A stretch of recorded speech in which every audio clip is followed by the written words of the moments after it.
sa buhay ng ating mga anak. Ang mga guro ay lubos na nagagalak dahil nakita nila ang bunga ng kanilang pagsisikap at pagpupunyagi. At higit sa lahat, ang mga magulang ay lubos ang kasiyahan dahil nagampanan nila ng maluwalhati ang kanilang tungkulin sa kanilang anak. At ngayon, pakinggan natin ang mga batang magsisipagtapos para sa pambungad na awit na pinamagatang awit ng pagtatapos. Sa ating guro at magulang, sila ang ating tanging gabay, at hanggang sa kinabukasan ng pagsulong sa katagumpay. Dito sa ating paaralan ay nagsusulong tayo ng kilay, at sa mga kabutihang asal tayo'y tinuturuan. At kung kami man ay lilisan tungo sa isang landas ng buhay, hindi kayo malilimutan. Salamat sa inyong patnubay.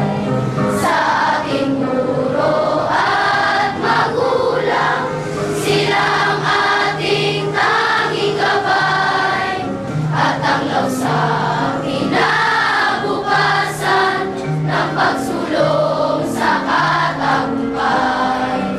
Dito sa ating paaralan ay nagsusulong tayo ng kilay, at sa mga kabutihang asal tayo'y tinuturuan.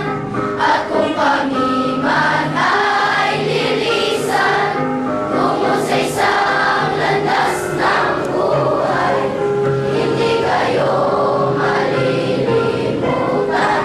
Salamat sa inyong patnubay.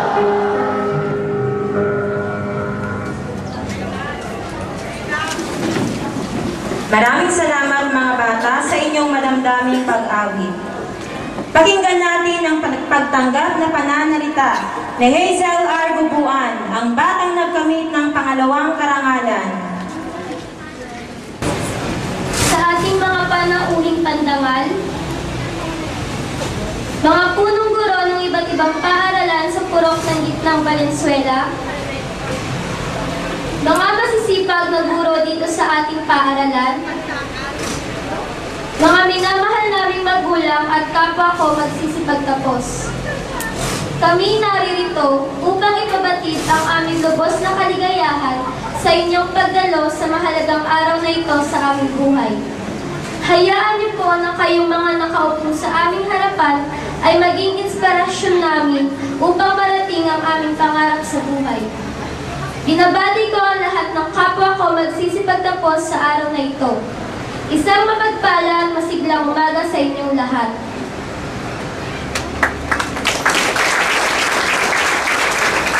Maraming salamat, Hazel. Bahagi ng ating palatuntunan, ang pagpapakilala sa mga magsisipagtapos. Ito ay gagampanan ng ating punong guro, Ginang Salome A. Balyeras, at patutunayan ng ating nanunungkulang taga-Masid Pampurok ng Gitnang Valenzuela, Dr. Fe E. Padrinao, na pagtitibayin naman ni Dr. Flor de Liza R. Mayari, tagapamanihalang pansangay ng mga paaralang lungsod ng Valenzuela. Nakakatawanin ni Ginang Victoria C. Tafalia, taga-Masid pansangay sa Mathematics. Hello po sa inyong lahat.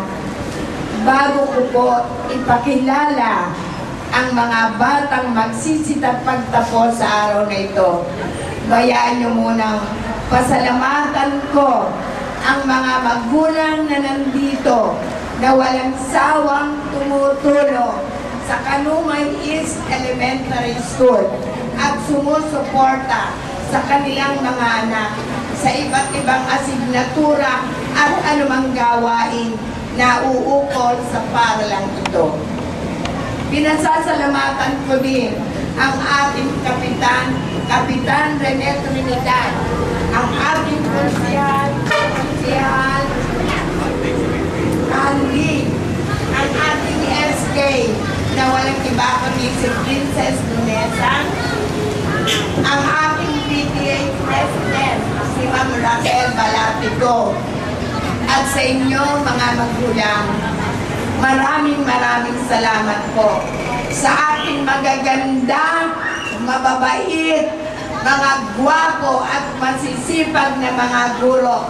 Maraming salamat din sa inyong lahat sapagkat ang araw na ito ay hindi magaganap kung wala kayo. It cannot be done by one person alone. You always here in my side to help and cooperate whatever task we are doing in our school. And thank you very much for this. Lahat ng ito, ipinili ko ng tulong at awa, unang-una sa Poong May Kapal, upang lalo kayong bigyan ng lakas at talino, upang ang mga mamamayan, mga bata na nandito sa Kanumay East Elementary School ay ating matulungan para sa pagganda ng kanilang kinabukasan. Sa pamamagitan nyo, pag-guide ng mga magulang, ng mga guro, at ng ating mga stakeholders na laging nakalaan para tumulong dito. Maraming salamat. Ngayon naman ang pagpapakilala ko sa aming mga panauhin na pinangungunahan ni Dr. Vicky Tapalya, ang ating Division Supervisor sa Mathematics.